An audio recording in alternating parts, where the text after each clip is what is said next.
Mumin, assalamu alaikum.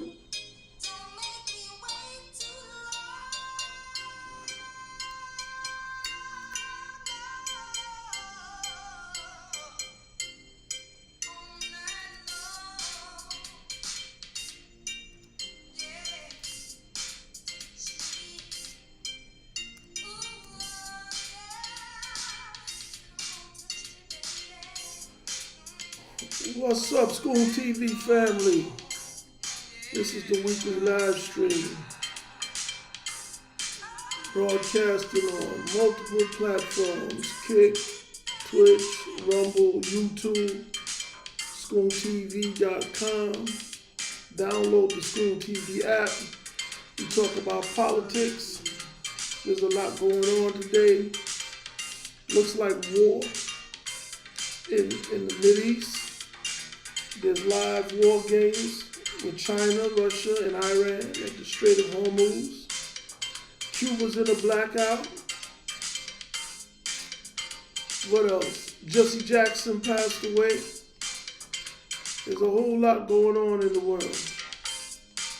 As soon as more people get up in here, we're going to get around to talking about all of it. Touch me all night long.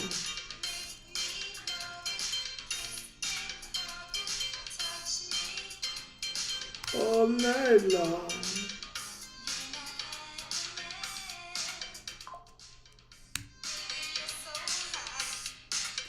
What's up, George? Yeah. News is dead. What's up, homie? Hey, News, I gotta get those bullet points to you, man. I've been so swamped, doing so much. I'm almost finished with that article. And I've been putting stuff together for the campaign here in DC. Trying to, make it happen. Hey, Darnita, Cajones. What's up? Brian Singleton. My man, thank you for tapping in. All my people on TikTok. Download the ScoonTV app. TikTok kind of funny style. They suspend me and everything for saying nothing. What's up, William? I believe we discussed that black men getting the right to vote. Well, it was ratified on February 3rd, 1870, the 15th Amendment. That's when it became official, for sure. Oh yeah, tonight after the live news, I'm gonna send you some info. On the spiritual part. What's up, Boki? Yeah, on the spiritual part, News, we gotta look into Jacob Frank and the Frankists and what that's all about. Dave Henry, what's up, my brother? Oh, Mom Johnny been in hot water. That's the part of the article I'm on right now. Let me give some people some more time to come in and then we're going to break it down. All my people on TikTok, please share the live and invite more friends. We're trying to get this TikTok movement off the ground over there. Hey, Anthony, what a guan, boy? Love that background music. That's right, Fonda Ray. That was one of my favorites. I think that was around, 84, 85.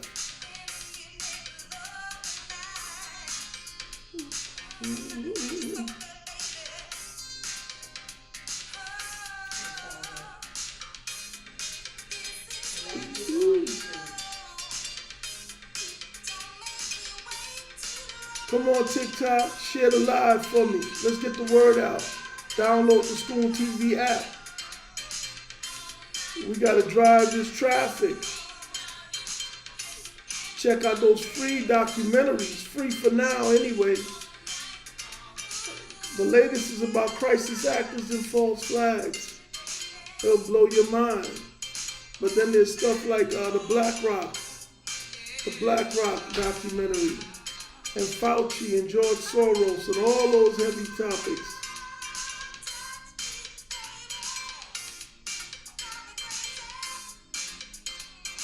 All night long. Yeah, when me and you was 7, I was about 20. Yeah, I was about 20. About to turn 21. Yeah. Found the ray over like a fat rat. Yeah. But this one was always my favorite though, Dave. Yeah. It's been redone, but it wasn't as good. It didn't sound as good to me. I think was it Katrina and the Waves did a remake of it. I think, I'm not sure.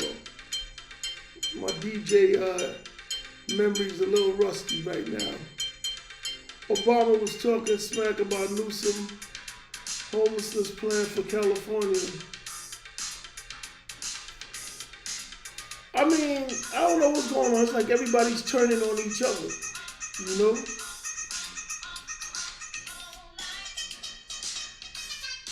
All right. Welcome, everyone.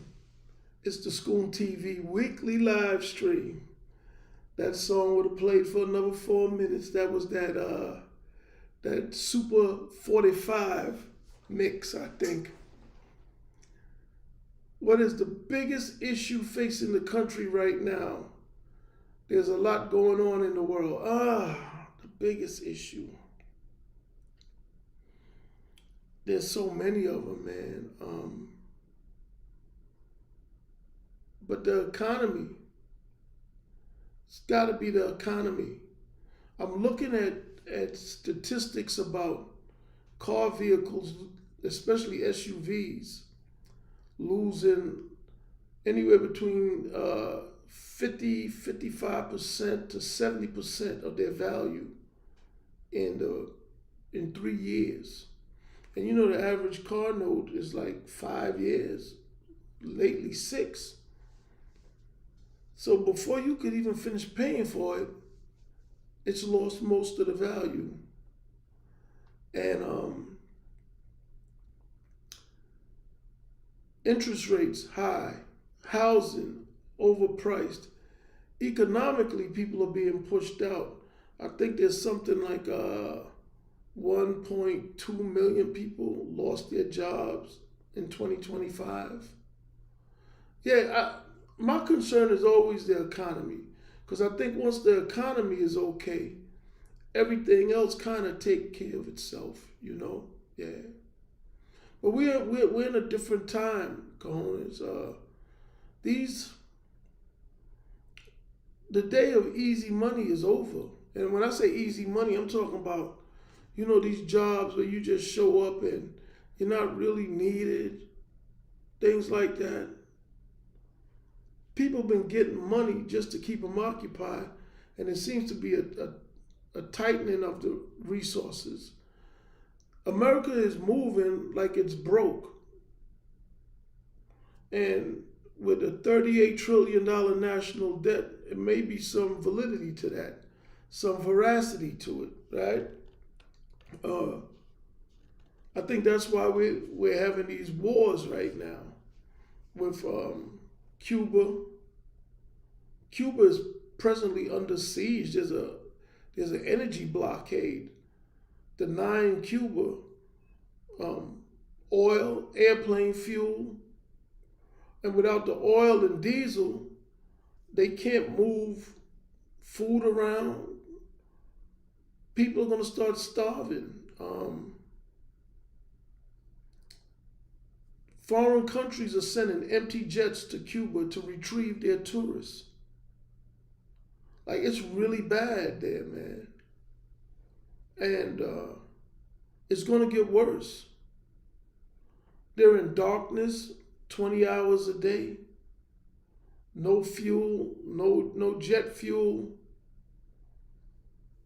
The supply chain is messed up. Oh man, Cuba's gonna be Haiti overnight.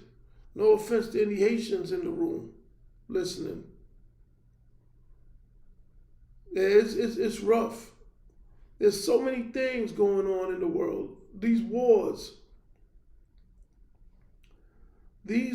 are a product of what I believe controlled demolition. I think the old system is being dismantled to make room for a new system. And what that new system is going to be more control. Dare I say neo-feudalism. Yeah. Things are just, there's going to have to be what they call an act of divine intervention, because what we are up against is bigger than any of us, to be honest with you. I said it in election in November. Seems like Obama come out about this time. Oh yeah. But that's his job though. Obama, he's a tastemaker and a representative for a certain faction. The U.S. population has been broken down into different subsets, and each one has its hero. To Obama's faction, he's as popular as Trump is to his faction. But there's all these different subsets. And I think it didn't happen by happenstance. In researching and writing this article, I think y'all will like it too. Right now, the title of it is America for Americans. But it's evident that John Adams and the founding fathers, the reason why they only wanted men, primarily white men, who owned land. You didn't just have to be white. You had to own land. You had to have something at stake to vote. It's because most people focus on the racial aspect of it. But if you look at it economically, people who could be economically impacted by the election of the wrong person, they're going to pay closer attention to what the candidates stand for, what they're talking about. And this attempt, at least it was framed as an attempt to be more inclusive. Black men in 1870 per the constitutional 15th Amendment, or women in 1920 with the 19th Amendment, or teenagers at age 18 in 1971 with the 26th Amendment. And in between all of that, naturalized citizens, indigenous people, all of these people got the right to vote. And I am not against any of it, right? But it created a problem because it meant that there was an imbalance in people who understood the process and purpose of politics inherently, and those who were just newly introduced to it and weren't properly educated, and most importantly, didn't have much skin in the game. And then it became somewhat of a popularity contest.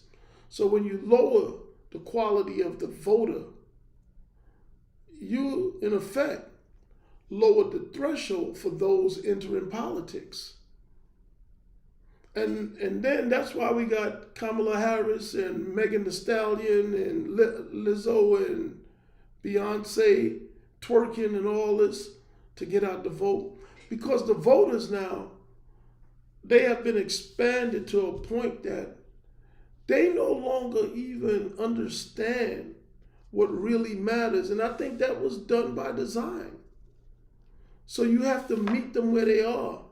And they are consumed with frivolity, right? And pop culture nonsense.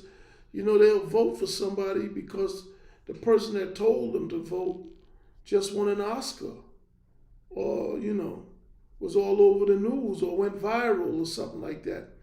And there's something that has to be done about it. And I'm thinking about it. I'm writing it down. I'm almost finished because I got about 1,400 words, and I don't want it to go past 1,800 words. But I'm thinking that the verification for voting should, in order to qualify to vote, you have to be a citizen, number one.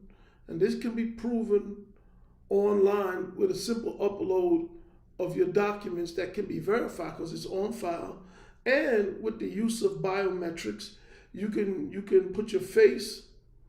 There's the facial recognition, and believe it or not, the cameras on your desktop or your phone can actually be used for facial recognition. So you can use your biometrics, upload your information, and I would add one small caveat that everybody who's registered to vote be required to take an online civics class, just one. It could be 45 minutes online. But we need more informed voters. The problem is we have so many uninformed voters, low information voters, single issue voters. See, and this is what the founding fathers, John Adams and the rest of them, wanted to avoid, because there's a quote that I use from John Adams where he spoke about the inclusion of people who didn't have a farthing, which is a denomination of British currency, like a nickel, so to speak, having say so. If you made the wrong vote and it could cost you your economic standing, your homestead, your water rights for your cow, I'm speaking about 18th century concerns, even 19th century, you're going to be more selective with who you vote for. And John Adams had a problem with married women, adult children,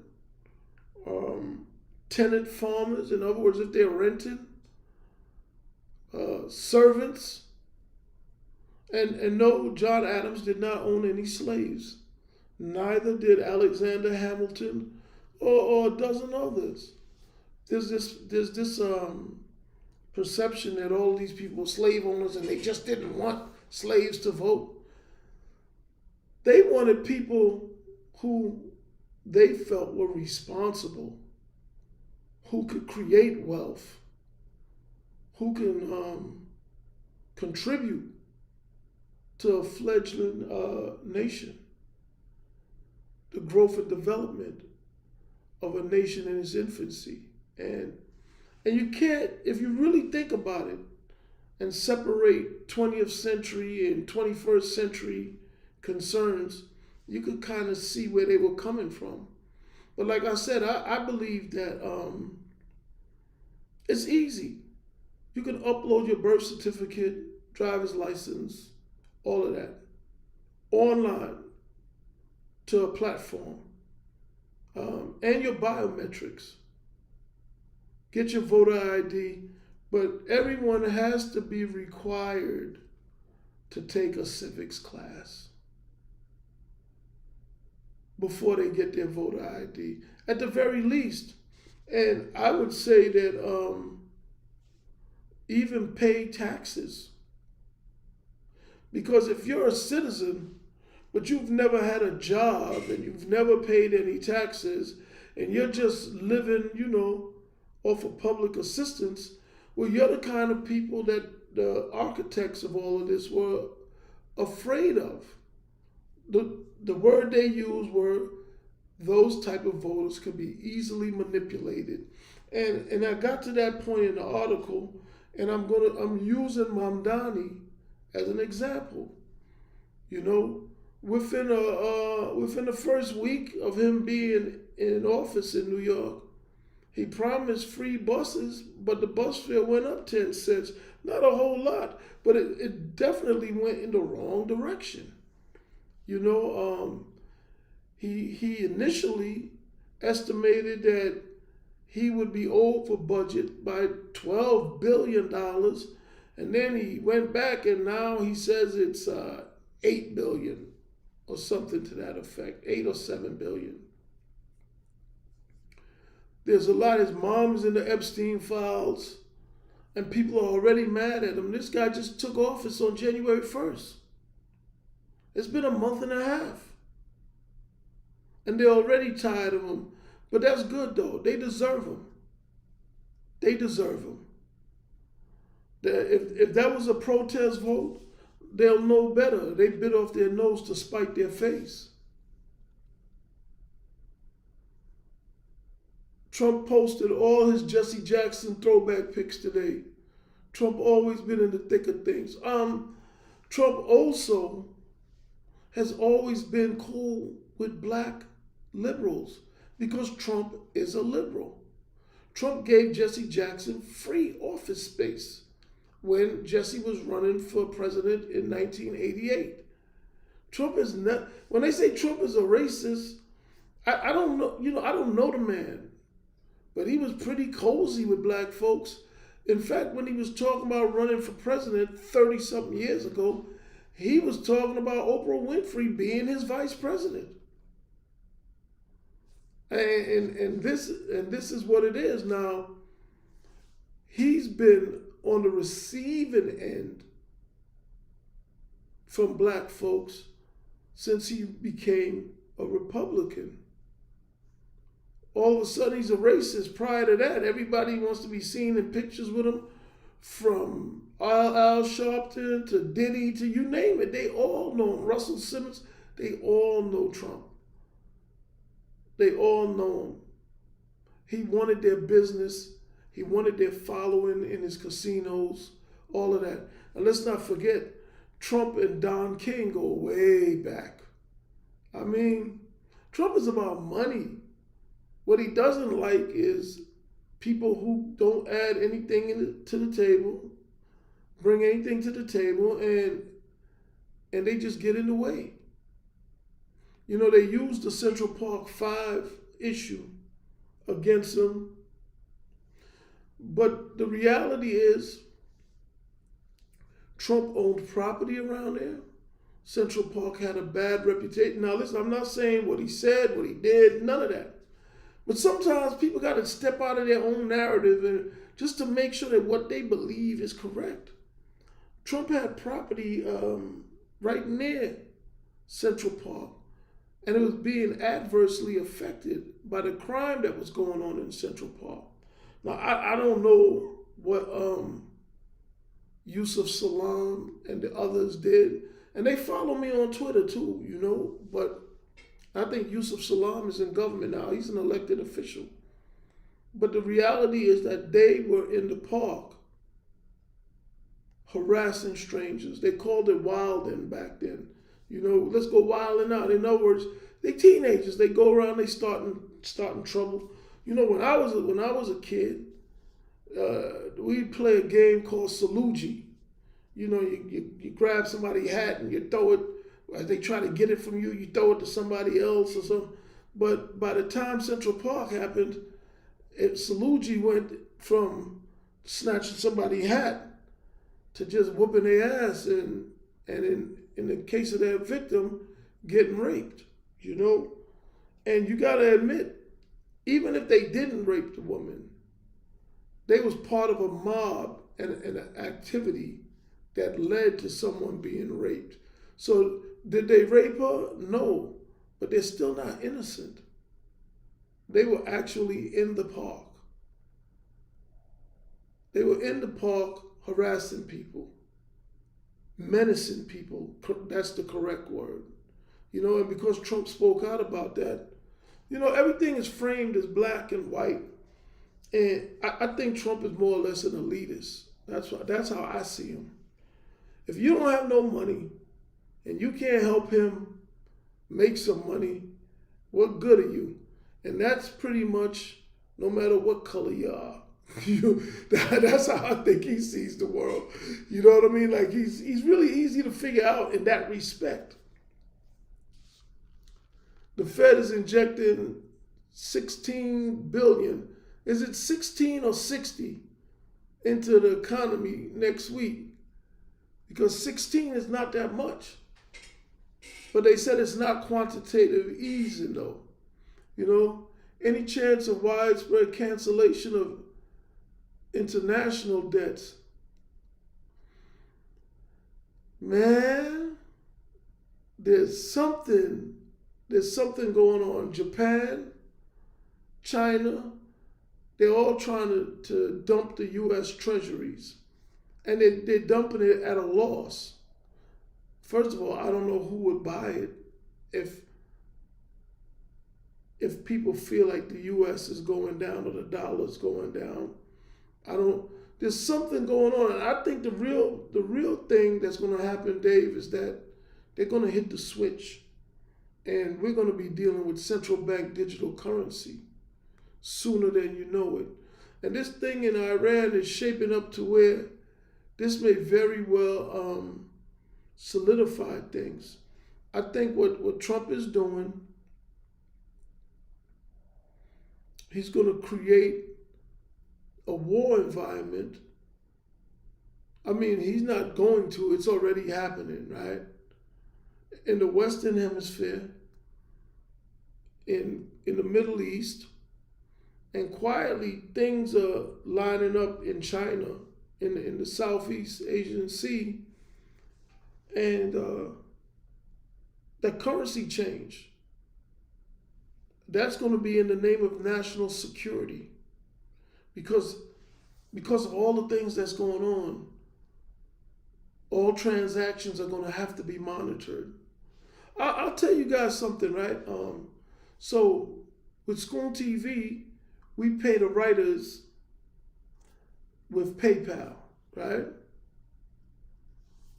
There was an article about Cuba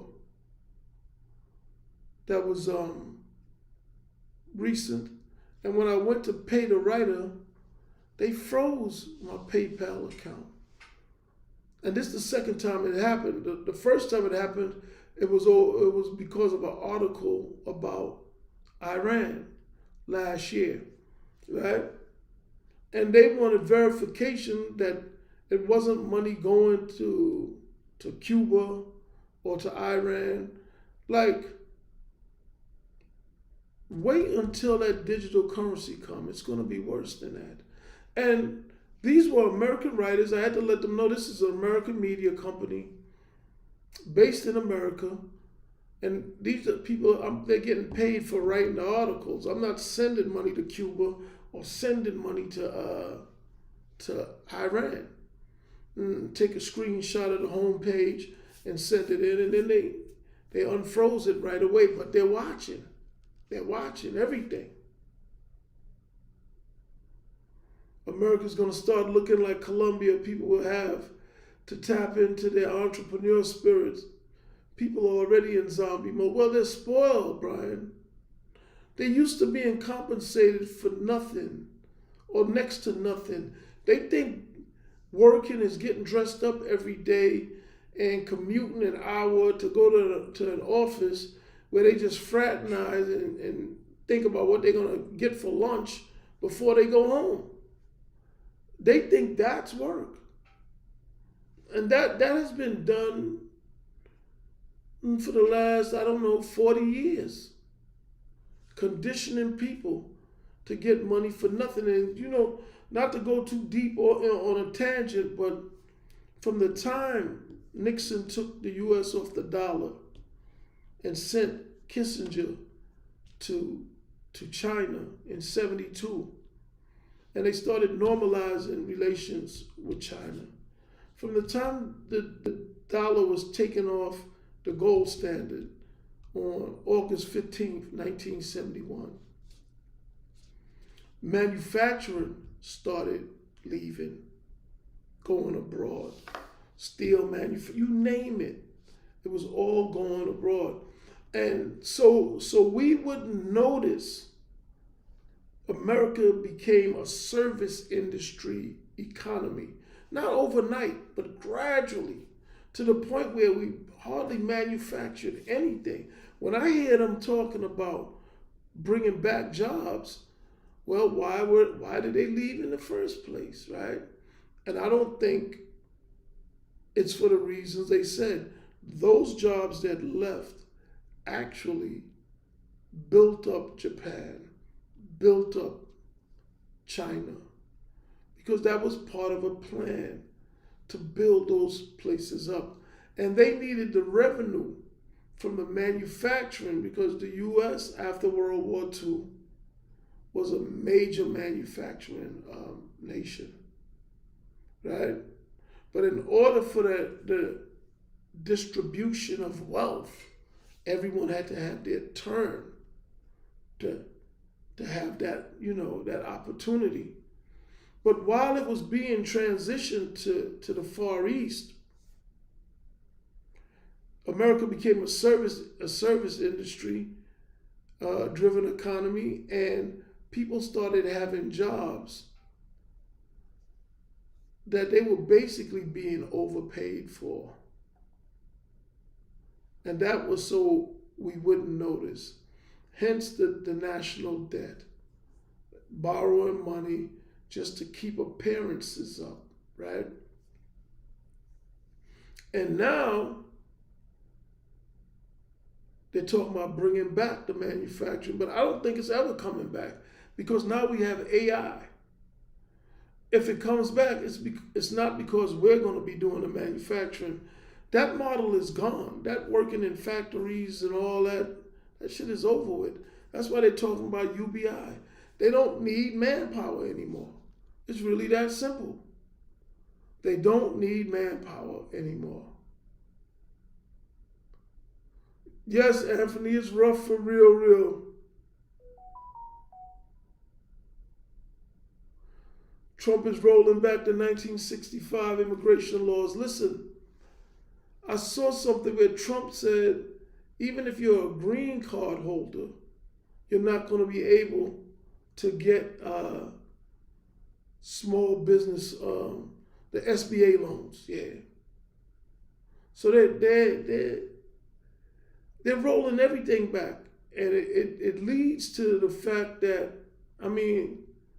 it leads one to conclude that there's just no more money to be handed out.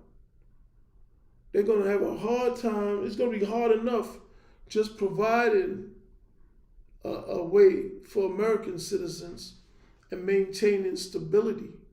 So there's no extras to go to anyone else unless they're contributing. They're adding value. See, it's not xenophobia that's going on, right? You could be a foreigner, but if you're a foreigner with money, shit, come on in. But if you're a foreigner and you really took that slogan, give me your poor, your weak, your this, oh no, we don't want to chat with that. And that's what's going on now. Kev, what's up, my brother?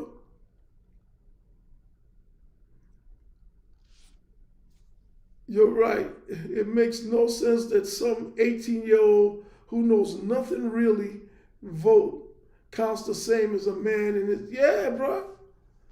And they're trying to push to lower it to 16 years old. They want uninformed voters, and they know uninformed voters will outnumber informed voters, and it's easier to pass these posers off as politicians and leaders because they're not going to be able to do anything to slow down the concentration of wealth that's going on behind the scenes. You better believe it was billionaires backing Mamdani. A 34-year-old failed rapper named MC Cardamon or whatever it was. Yeah. All-time great character outside of Pacino is Michael. People always get excited when folks say make the rich pay their fair share. You know, Darnita, it's like people have to be honest with themselves, right? Now, I think I'm a fairly smart guy, but I don't think at 61, God willing, be 62 this year, I don't think that I'm going to be a billionaire, right? I mean, anything can happen, but let's be realistic here, right? I don't even think that I would see 100 million. I would be happy, and I mean happy, to see 20 to 40. I really would be. Because I'd be able to do what I want to do with that. But a lot of people aren't honest with themselves. Some people, they see themselves as millionaires and, you know, on the Forbes list and all this nonsense, and they don't have a snowball's chance in hell of ever getting there. And when I say I'd be happy to get 20 to 40 million, I'd be happy without it too. You know? Because you can't measure happiness in monetary units. And to me, happiness is really what matters most. The more money I get, the more I would be able to impact others. But at the end of the day, you have to be content with what your limitations are. And just try your best on whatever you can do. You know? Maybe your role is to help somebody who has greater potential or greater calling than you. And you just got to figure it out and play your position. But so many people suffer from main character syndrome that if it's not them, they just, you know, they just throw it all to the wind. Trump did give Jesse a nice send-off on social media. Yeah, of course he did. I'm sure. They were boys. All of these people are friends. I think Trump and Clinton are friends, to be honest with you. What's up, Nate? Nate Harris. Yeah, Nate, they turned Don into the villain because he was controlling too much. It was a way to get him out the way. It's kind of like what they're doing with Al Heyman now. Iran, yeah, it's going to pop off in Iran. I think the Nimitz has been, I forgot the word they use, retired, but I saw somewhere they sending the Gerald Ford over there, the George Bush, and the Abraham Lincoln is already there. So there's going to be 3 carrier strike groups, submarines, destroyers, aircraft carriers, you name it. They're all going that way. And there's going to be something major going on over there. I believe, because I was multitasking, I saw that there was live fire drills, live ammunition drills in the Strait of Hormuz with Iranian, Russian, and Chinese ships. You know, I don't think that any of that is going to deter Donald Trump. I believe once he started sending ships over there, one thing about him that you can't say, he's not out here pump faking. Love him or hate him, he's not sending ships off anybody's shore and not taking the next step. because he knows there's bigger players watching, namely China. And take Venezuela, for instance. The Chinese had just met with Maduro hours before he got snatched. And the air defense system that Venezuela had, it was from Russia and China, and not one American casualty. See, all of that is sending messages to the Russians and the Chinese. Like, y'all don't know what we got. And what we got, you ain't no match for. That's the message that's being sent. And now, right before Iran goes down, they're gonna probably grab Cuba. And the Cubans are gonna be what? So happy to be grabbed. Mad Slander, what's up, brother? No indictments on the Epstein files. Nah, and I doubt there's gonna be any. I think they're all the same, man. Democrat, Republican. The public, I think what's happening with the Epstein files is this. I think that it is an introduction of what has been happening behind the scenes in Western civilization for a long time. You know, and there's a documentary in the ScoonTV app about that. And let me make sure I get the title right. From Ancient Greece to America, Politics, Power, and Homosexuality. If you got the ScoonTV app and you haven't watched that documentary, go ahead and watch it right in the features.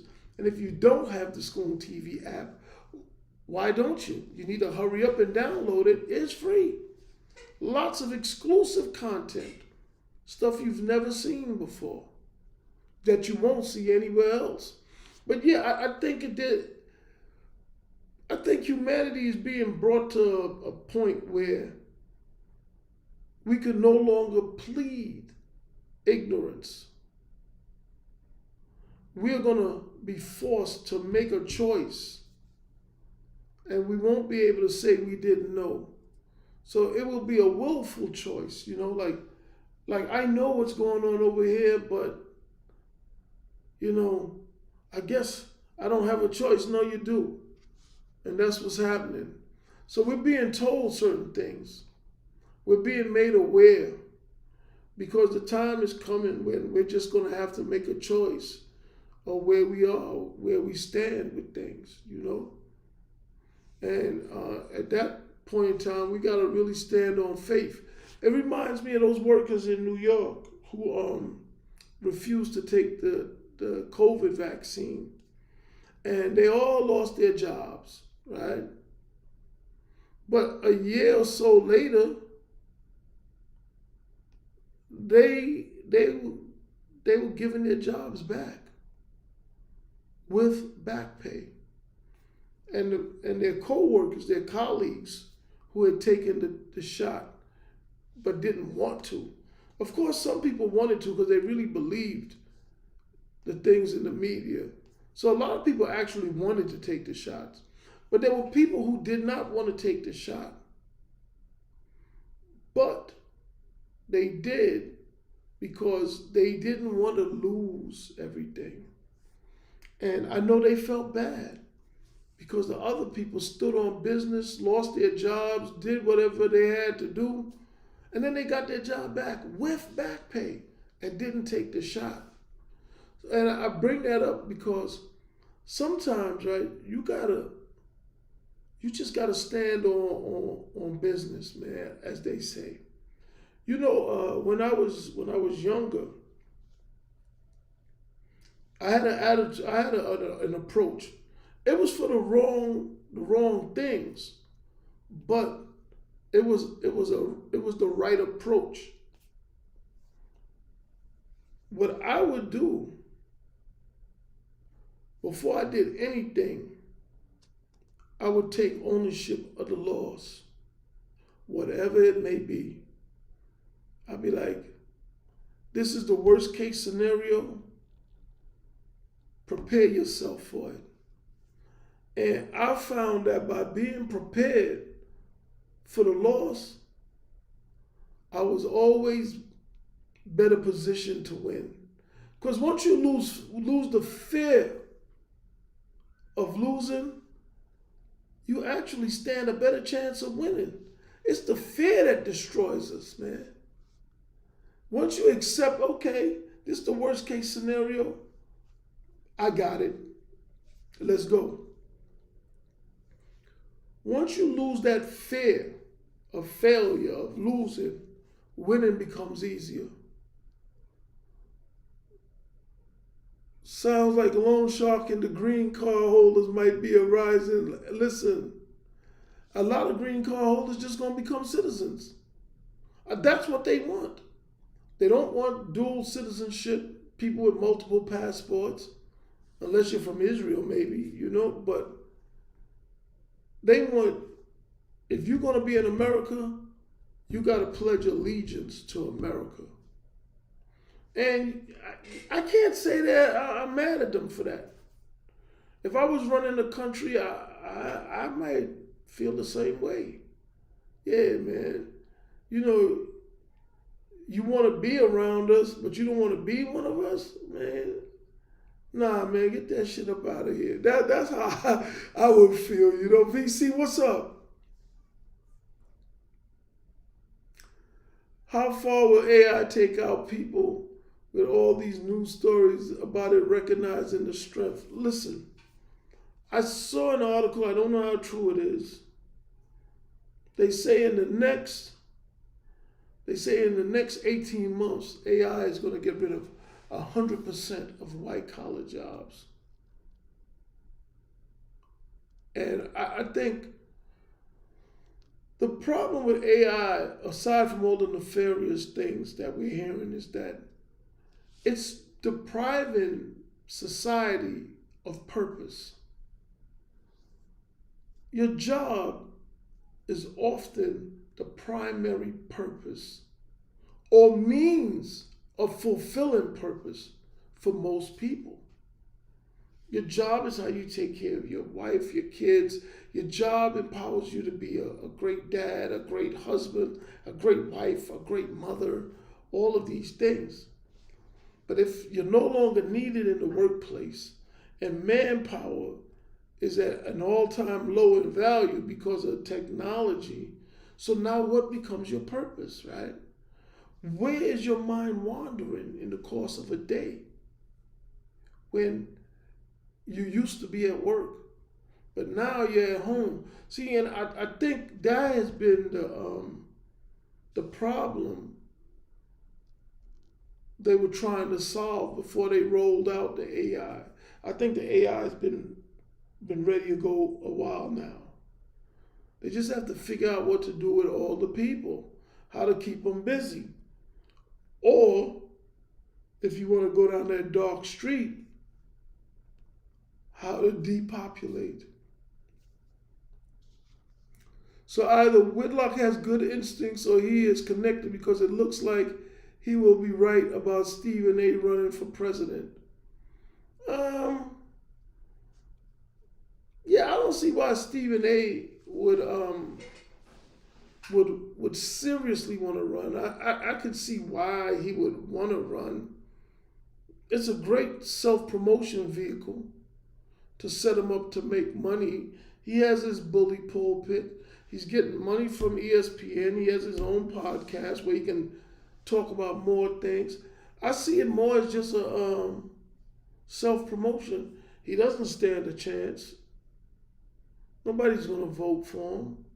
But because he's a media person, he's going to get on a lot of platforms. What's up, Rich? Good evening. I know you are, Mad Slander. Is it Gato del Negro? Maybe I got it mixed up. Iran is going to mine the Straits of Hormuz. Yep. Oil price is going to increase. Yep. That's just what Trump wants.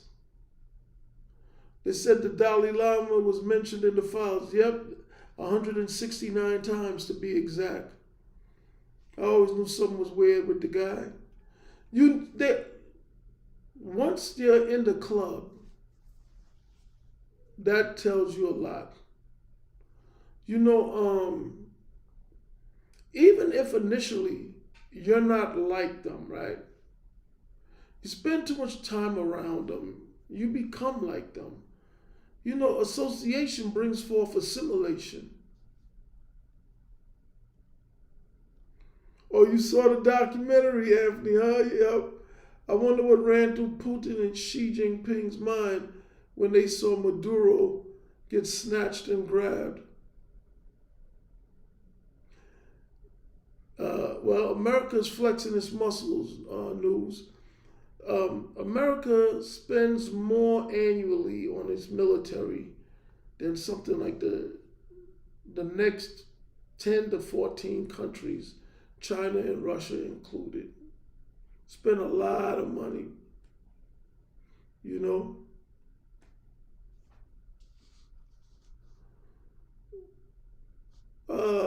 I thought Don King was good and bad for boxing. Don King was a businessman. He let's take a look at this. In the fight of the century in 1971 when Ali fought Frazier, it was the highest purse boxers ever made at that time, at that juncture. They were paid $2.5 million apiece. In 1974, and keep in mind, Jack Kent Cooke was the owner of the Washington Redskins. There was no boxing promoter who could pay fighters that much money. That was unheard of. It was unheard of for them to get that much money to fight each other. Because prior to Don King, the wise mind, prior to Don King, fights were fixed by the mob. Fighters like Sonny Liston were killed by the mob for not taking dives or whatever else. Anyone who thinks that Don King was bad for boxing has totally ignored the history of boxing before Don King. As bad as he was in your eye, you really didn't pay attention to the improvement that he was from the other guys that preceded him. In 1974, Don King paid George Foreman and Muhammad Ali $5 million apiece. He doubled what Jack Kent Cooke did with Ali and Frazier in 1971. In 1982, Don King paid Larry Holmes and Jerry Cooney $10 million. The reason why they wanted Don King out of boxing is because he drove up the money that the fighters were looking to get. You take a fighter like Marvin Hagler, who fought for Bob Arum. Hagler didn't make $10,000 until his 50th fight. He was fighting for the wrong guy. But that's the way they liked boxers. Happy to get crumbs. Somehow, the guy that gives them millions is the bad guy and bad for boxing. Tell me you don't know shit about boxing. MJ won NASCAR championship only to see him doing weird shit to the kid. Anthony, I don't know. I gotta look at it, man. You know, maybe I gotta put my reading glasses on when I look at the video. I swear, man, it looked like he was playing with the kid's shirt. Like tugging the shirt. Maybe I didn't see it. You know, yes, and after the shirt was at the top of his behind, it looked like he was pulling the shirt, and then he tickling him on the leg or something. But I don't, man, I think people are reading too much into it. No, it didn't look good, Anthony. Not at all. Colton, what's up, brother? What's up? Yeah, it didn't look good at all, man. You know, but I think with all this Epstein stuff going on, and also, you know, being rich and famous is like a double-edged sword, right? Because they love you one minute, and then they turn around and hate you for the same reason that they used to love you. Look, when you see elites like Epstein are possessed, were they born like that? Did they become possessed? Or are they moving from entity to entity? Good question, man. I think it varies. I think some of them perform rituals that pretty much expose them to outside forces, entities, whatever. And some of them may very well be foreign entities, what they call them interdimensional demonic entities themselves, you know? Yeah. They're not human though. When you hear about them eating flesh, they call the babies, was it cream cheese? When they were eating the intestines with the feces in it. That's not human activity, man. They're gone. I've long felt this way, not just about the deviant activities like that. When I see things like with Oppenheimer and the development of the atomic bomb, I believe these people are tapping in to something. And when I say that, maybe I'm not clearing it, articulating it properly. But I think all of us have the ability to tap in to a higher power, right? Some people do it through meditation. You will know if it's a bad source if it involves doing things that's destructive and detrimental. Like for instance, when I'm writing, they call it the zone.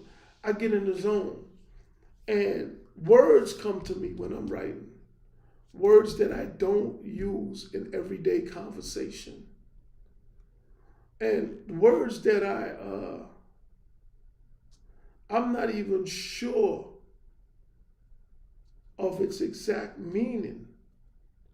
But sure enough, when I look it up, it'll fit right where I had it.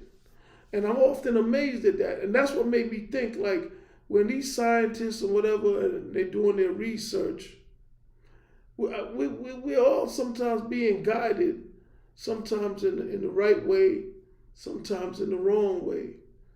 But it has a lot to do with what your intentions are. So anyway, I think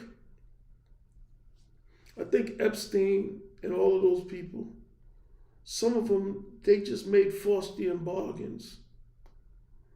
And some of them aren't what they appear to be.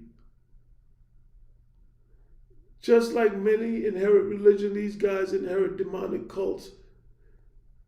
They are initiated. I could believe that, sir. I could believe that because Epstein had a son born in 2011, and he took the son and gave the son to someone else, probably to raise. Who knows how many kids he's had with all the women? Because apparently he wasn't having safe sex. What are my thoughts on those emails seemingly that they're worshiping other forces? Oh, I believe that. I believe that. I mean, I interviewed Roger Stone, and I asked Roger Stone about the temple on Little St. James. I talked to him. I asked him about the incinerator that was reportedly inside the temple, and the locks that were reportedly on the outside of the temple, and the owls on the top of the temple, symbolizing Moloch. And he said he didn't know, but of course he knew. But he didn't want to talk about it, you know? And they practice a different belief system. Whether it's, I forgot what Aleister Crowley called his belief system, or as I mentioned earlier, Lord Jacob Frank. They have a different code of conduct, of behaviors. And when you look at certain people, they are so fixated on finding out about the supernatural. Look at CERN in Switzerland. They're looking for the God particle. At the very front of CERN, there's a statue of Shiva, the Hindu god of destruction. Like, these people are on something else, man. They want to be gods. They're not content being people. They want more. And they're willing to risk it all to become more. That's kind of like how I see it. The MJ, I'm just not sure if it seemed like that wasn't MJ either. Intention. Yeah, that's what I'm saying. I agree with you on that. He always touches people like that in a playful way. Look, man, I wasn't sold on it being what they presented it as. I just feel like, it's a witch hunt now for weirdos. Yeah, that's right, Kev. We live in a culture where so many people are virtue signaling and want to feel morally superior. Yeah, look, man, I agree. And I'm not like a crazy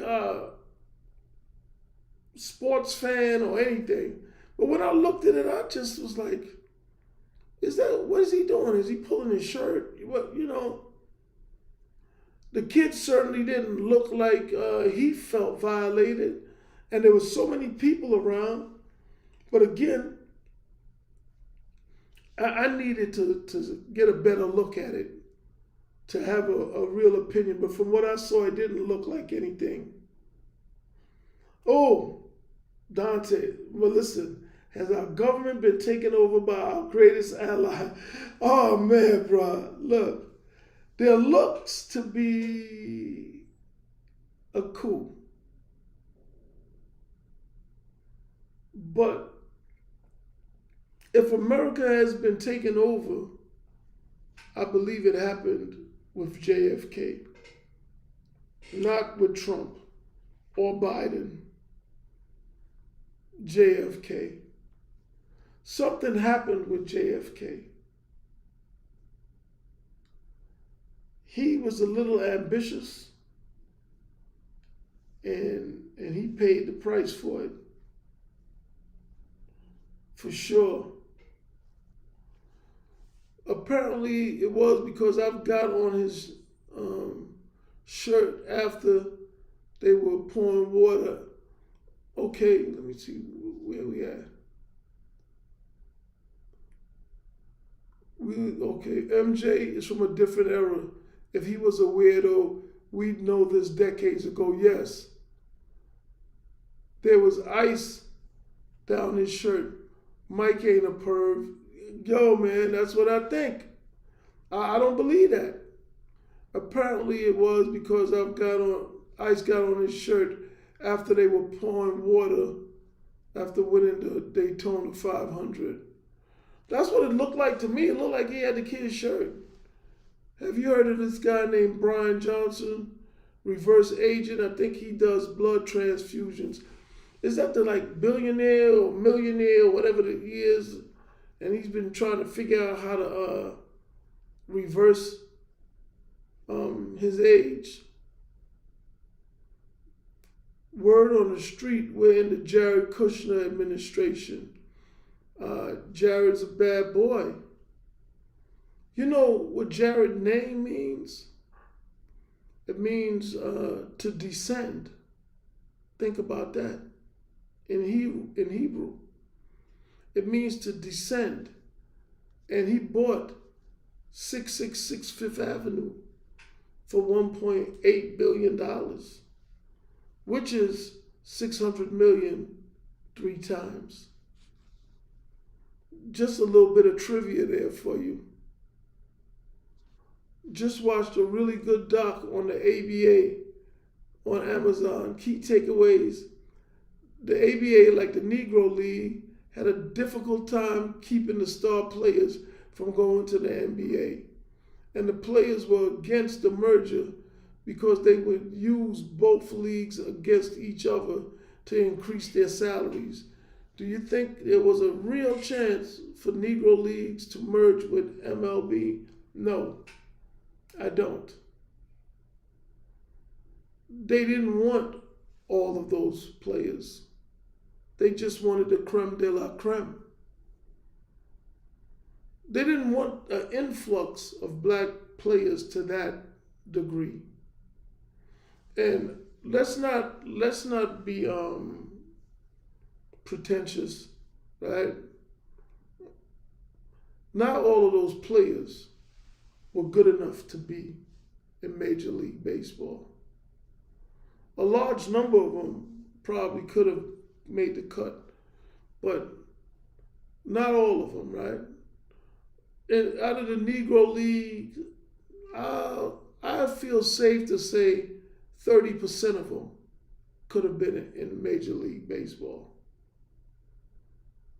What are you going to do with the other 70? JFK was a threat in a lot of ways. New money, Roman Catholic, dad was in the rackets. Yeah, the dad thought he was about to pull off the caper, and it went left on him. And it happened twice. You know, the thing about the ABA, William, they used to have the red, white, and blue basketball. I remember that. And Dr. J, he played in the ABA, if I recall. Because now we back in the 70s, right? And I got a good memory, but sometimes, you know, the older I get, the further back tends to be like, But yeah, he played for it was the Nets. They were the Long Island Nets at that time, I believe. Before they went to New Jersey, they was the Long Island Nets. I do remember that, and that red, white, and blue basketball. After MJ sued NASCAR, they need something to mess with him.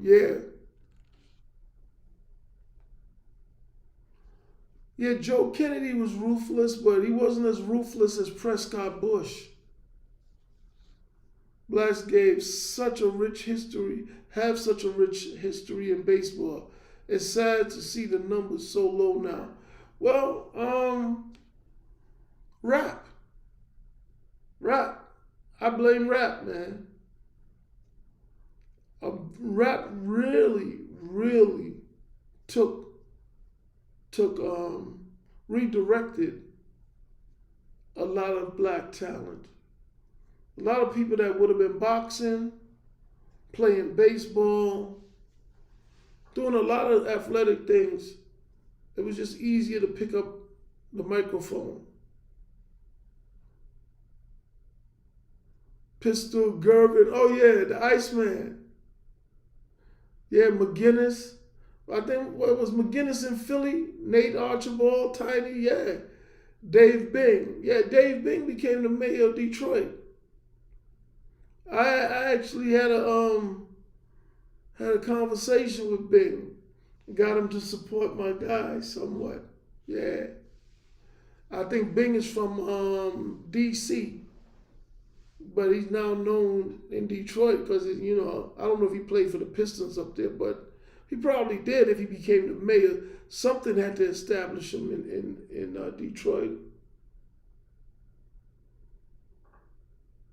Either slinging crack rocks or got a wicked jump shot. Ha ha. Do you think elites and others use resources like hormones to get what they... Yeah, for sure. I think they use whatever they can, whatever they have to. Whether it be mysticism, science, you name it. That's part of the, the perks of having money. You have options. Yeah, VC. Yeah, it makes sense for Bing to be a Piston because he's not a Detroiter. He's from Washington, D.C. For him to be the mayor up there, he had to have had a reason for being there and for the people there to know him. So it makes sense for him to be on the Pistons, for sure. What else we got? Let me see if I missed anything. Oh, the sewage problem in D.C. Like 300 million gallons of raw sewage. Yikes, into the Potomac. A 60-year-old pipe bust. And they say it's going to cause a lot of damage. It's going to take months to fix. On a funny note, Trump, in a celebration post about Jesse, had to add in that Jesse was like Obama. Jesse never liked Obama. Yeah, listen. Remember when Jesse said something about he was going to cut his nuts off or something like that? Oh, yeah, that makes sense about him playing for the Pistons with his jersey retired. The fact that he was the mayor up there, I know he had to be somebody known in pop culture, sports. Same thing I was talking about earlier. I'm not saying he was a bad mayor, but when you have this influx of uninformed voter, you have to find another way to connect with them. And usually popularity, pop culture, entertainment is it. Remember Jesse crying?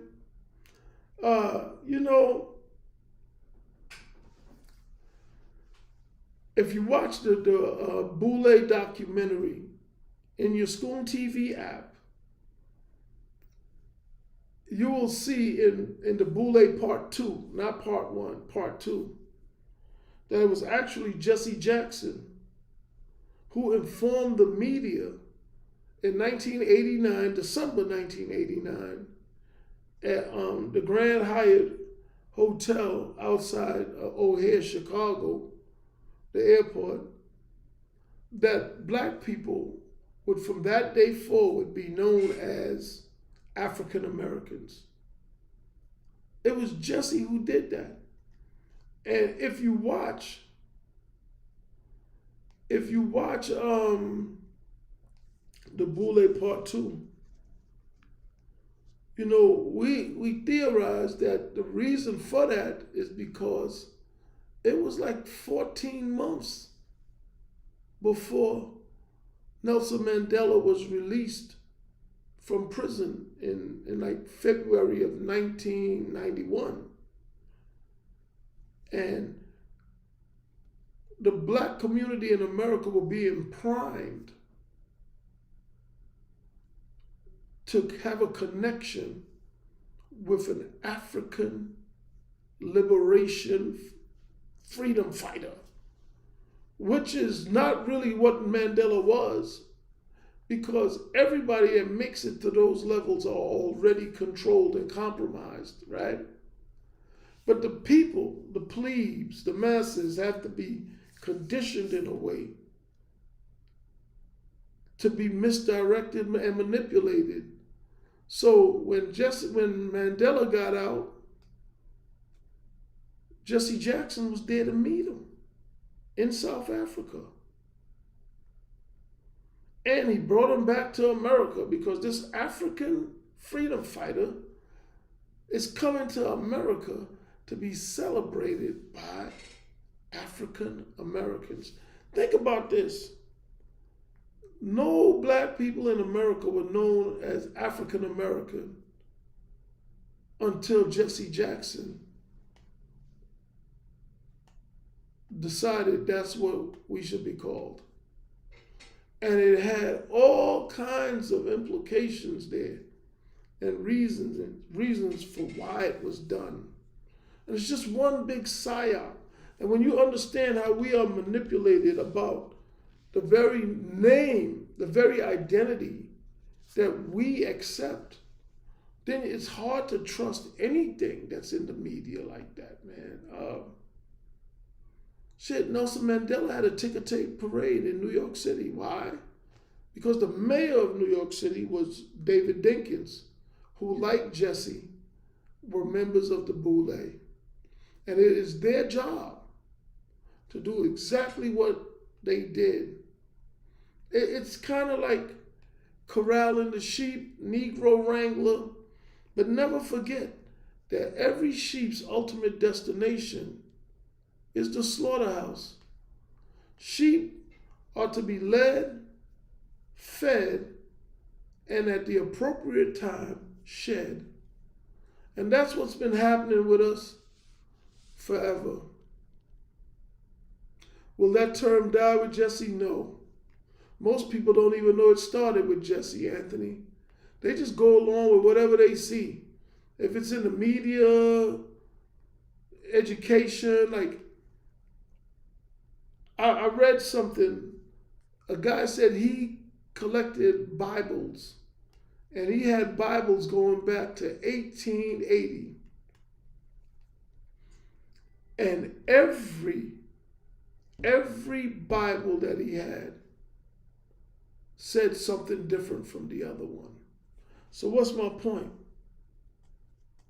The information that we receive, just because you read books and you study things, it doesn't mean that it's right. And that's why a lot of us, we have to really learn to trust our intuition, to look inward for the answers that have already been corrupted, perverted on the outside. I think if we learn to trust our instincts and we train ourselves, we would be in a better position. We have to trust ourselves, because all the information, like when people say, send me a link and this, that, the other, and blah, blah, blah, blah, blah. It's like when you look at the Boule Part 1 and Part 2, no one taught me about the connection with Jesse and Nelson Mandela. That's just me allowing myself to process the information and come up with a conclusion of my own. Doesn't mean it's right, but we need to practice thinking for ourselves, Same thing with Boule Part 1. I read the book, Our Kind of People, talking about the Boule, and saw that Boule men referred to themselves as archons. I had no idea what an archon was. Then one day I'm watching a documentary on YouTube about Gnosticism, and it talks about the demiurge and the world that he created, and the archons are entities that misdirect souls to keep them trapped in this so-called matrix that the demiurge has created. And when I thought about it, I said, archons? I said, well, shit. That's exactly what the Boule do. They misdirect us to keep us trapped in this system where we never get out. That is their purpose. That's what they do. They are rewarded handsomely for that. But again, because my mind is open, I see these things and I start connecting the dots. It's like the agent, what's up, Dina? Dr. Karenga, Ron Karenga, who came up with Kwanzaa. Listen, You know who I compared to Karenga? Tariq Nasheed. Mr. Dinkins, would you please be my mayor? Yeah, Five Dog for sure. They had to connect us to Africa so we can get emotionally invested. Yes, yes, yes, yes, yes. And the timing, because the plans are in place already. Like there's already a plan. If you don't think there was a plan when Trump became president, and then Biden became president, and then Biden let in all the immigrants, some say 13, 14 million, some say 20. What was the reason for letting all these people in? It made no sense. But it provided the premise for what is happening now. You know, I was telling my brother earlier that whenever, if ever, Democrats get back in power, they will go even harder left than Biden did. They will reverse everything that Trump did. And then the people will get tired, because it seems like we're down to one term and done now. For a long time, we were doing two terms, right? Ronald Reagan did 2 terms from 1980 to 1988. And then Herbert Walker Bush, he did 1 term from 88 to 92. But it was really like the Republicans had 3 terms straight with just 2 different presidents. But then Clinton did 2 terms, and then George W. Bush did 2 terms, then Obama did 2 terms, then Trump did 1, Biden did 1, Trump is doing another one. So we're down to 1. They're alternating after 1 term. For a while, each party would have the White House for 8 years straight. Not anymore. It's down to 1. And I think it's all a game.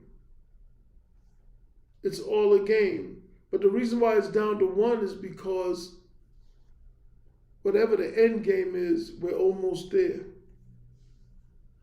So the changes are going to be coming quicker and quicker. And people are going to feel a lot more frustrated sooner and sooner. Who is the best, worst president of my lifetime?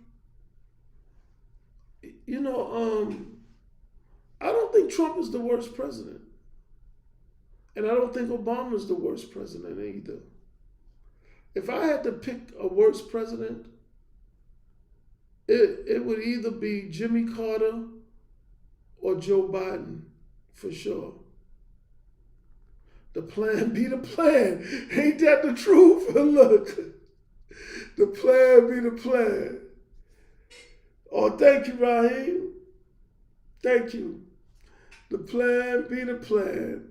Yeah, I would have to say Jimmy Carter or Joe Biden. Joe just seemed like he wasn't there most of the time. Who's the best president in my lifetime? That's a tough one. I don't think,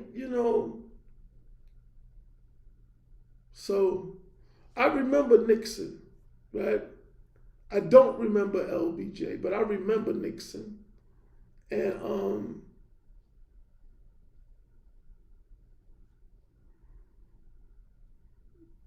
he stepped down, and it was Ford. As much as they talk about Reagan, man, look at what happened on Reagan's watch with crack in America. The 80s violence went through the roof, and derivatives. The deregulation on Wall Street created the SNL crisis. Michael Milken, Ivan Boesky, all them guys, they was just stealing like they had a license to steal because of the stuff that Reagan did. Clinton, when he got rid of when he did the 1996 Telecommunications Act, I mean, media just started condensing to the point that there's like maybe 4 companies now that own 95% of all media. Clinton gave the Chinese the technology for their intercontinental ballistic missiles. Nah. George Bush, 9/11 on his watch.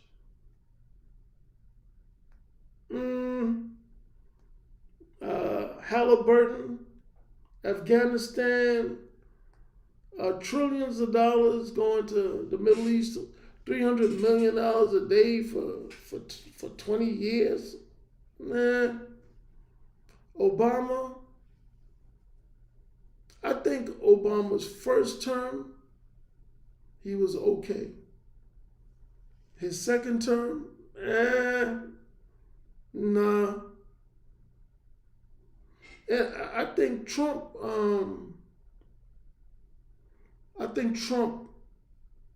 his first term, he was better than he is now. He just wasn't ready for the role until the 3rd year.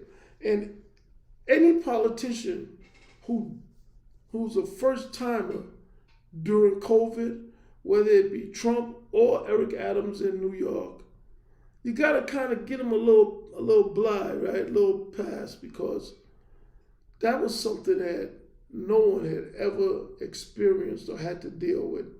But prior to COVID, in his 3rd year, Trump was finally starting to look presidential. His first 2 years was a disaster. He just looked unprofessional. Omarosa, Scaramucci, Steve Bannon. It was a real shit show.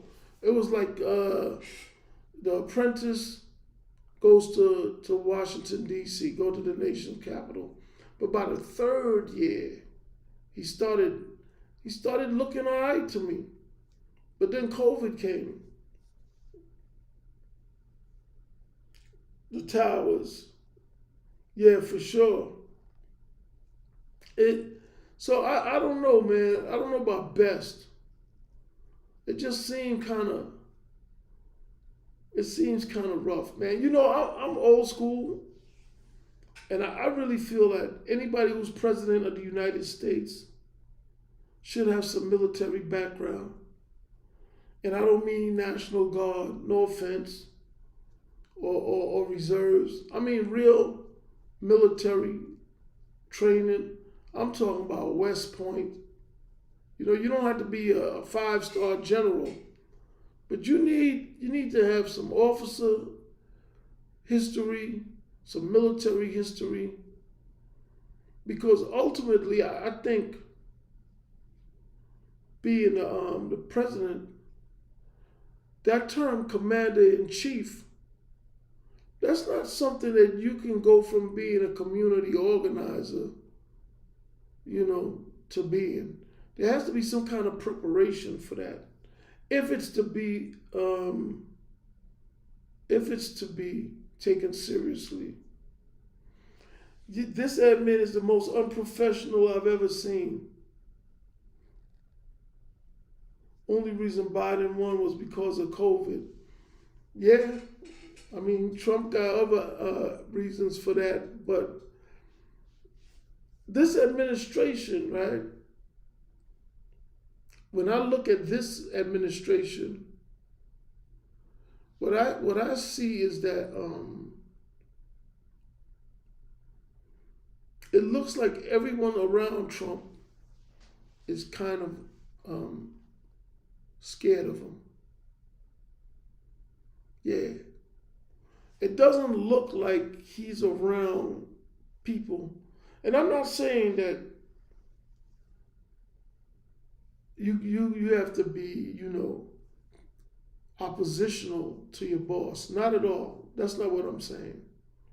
But when I look at Pam Bondi and Kash Patel and Pete Hegseth in particular, all of them look like they are lucky.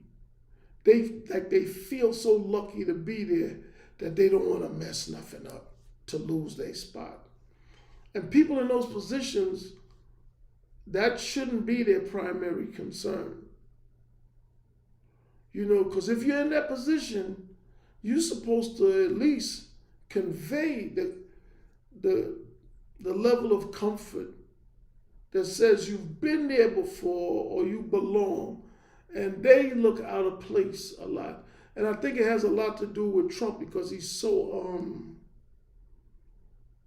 he's so informal and off the cuff that he could kind of like embarrass you on the spot like it's nothing. And they look nervous, like they're afraid, like, yo, I hope you don't say anything about me. That's how they look, man, for sure. Hurricane Katrina, yep. Yeah, Mumia, I definitely believe that. They need to have some kind of military background, man. At the end of the day, a strong military presence and not just presence, but capabilities. It's at the foundation of everything that we do. And even though Trump doesn't have a military background, at least for now, he's showing you what really moves the needle in the world, man. And it's literally might makes right. They thought Colin Powell would have been a good president, but he didn't want that. Nah, he didn't. He didn't want to be president. They already made him take the fall for the weapons of mass destruction in Iraq. Who knows what he would have had to take the fall for if he became president. You know? Yes, thank you, Darnita. This hour and a half went by quick. Yeah. Yeah, so that's it for me, everyone. Thank you for coming. Every Tuesday at 8 o'clock, we do this on ScoonTV, the ScoonTV app, TikTok, Rumble, Kick, YouTube. And please download the app and check out those documentaries I mentioned, the Boule Part 1 and 2. Matter of fact, and check out the whole catalog. You know, treat ScoonTV like you do YouTube. Go on there and just check it all out, man. It's fascinating. And if you like to read the articles in the town hall. I don't write the articles. I write every now and then, but I curate. I pick the topics, and I have a keen interest in international affairs because I think we got to get away from just worrying about Ja Rule and Tony Yayo fighting on a plane, because we grown, man. You know, we not kids no more. Even though I mean they grown too, but they stuck in perpetual adolescence. We got our kids and everybody that's relying on us, and we need to know what's going on so we can figure out what our next move is ahead of time. All right? So I have a good night.